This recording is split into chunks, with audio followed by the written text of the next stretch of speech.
السلام علیکم ناظرین۔ ایک صحابی کی وفات کا واقعہ۔ ایک صحابی کی بیگم نے پیغام بھیجا، یا رسول اللہ صلی اللہ علیہ وسلم، میرا خاوند مرنے کے قریب ہے لیکن کلمہ نہیں پڑھ رہا۔ آپ صلی اللہ علیہ وسلم اس کے پاس تشریف لائے اور فرمایا، بیٹا کلمہ پڑھوانے والے اللہ کے نبی، پڑھانے والا صحابی۔ کہا جی کہ کلمہ نہیں پڑھا جا رہا۔ آپ صلی اللہ علیہ وسلم نے فرمایا، کیا ہوا؟ کہا جی بس پڑھا نہیں جاتا۔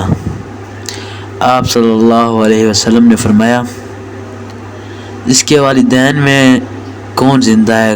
کہاں جی ماں زندہ ہے یا باپ؟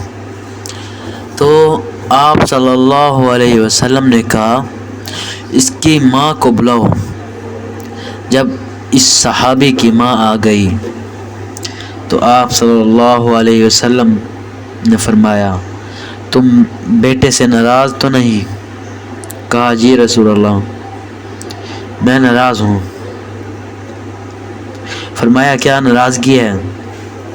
کہا، یا رسول اللہ صلی اللہ علیہ وسلم، مجھے اس کے دین کا کوئی گلہ نہیں ہے، بہت نیک بچہ ہے، راتوں کو اٹھ کر تہجد پڑھتا ہے، نفلوں میں کھڑے ہو کے قرآن مجید پڑھتا ہے اور دن میں روزے رکھتا ہے، لیکن بس مجھ سے جب بولتا ہے تو بدتمیز ہو کر بولتا ہے۔ اس کا یہ عمل میرا دل چیر کر رکھ دیتا ہے، یعنی کہ یہ میرے ساتھ بولتا اچھا نہیں ہے۔ آپ صلی اللہ علیہ وسلم نے فرمایا، معاف کرو گی؟ کہا جی نہیں چاہتی۔ آپ صلی اللہ علیہ وسلم نے فرمایا، اسے آگ میں جلاؤ تو سفارش کرو گی؟ کہا جی، آگ میں تو نہیں دیکھ سکتی۔ آپ صلی اللہ علیہ وسلم نے فرمایا، سن لو، اگر تو نے معاف نہ کیا تو یہ سیدھا اللہ کی آگ میں جائے گا۔ آپ صلی اللہ علیہ وسلم نے فرمایا، سفارش کرتی ہو، معاف کرتی ہو؟ کہا جی، میں اب معاف کرتی ہوں۔ آپ نے کہا، لا الہ الا اللہ پڑھو۔ انہوں نے کہا، لا الہ الا اللہ، اور ان کی جان نکل گئی۔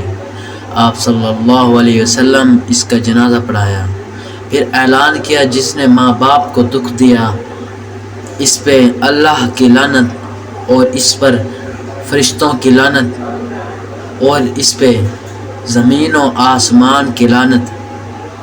اس کی نہ نماز قبول ہوگی، نہ روزہ قبول ہے، نہ صدقہ قبول ہے۔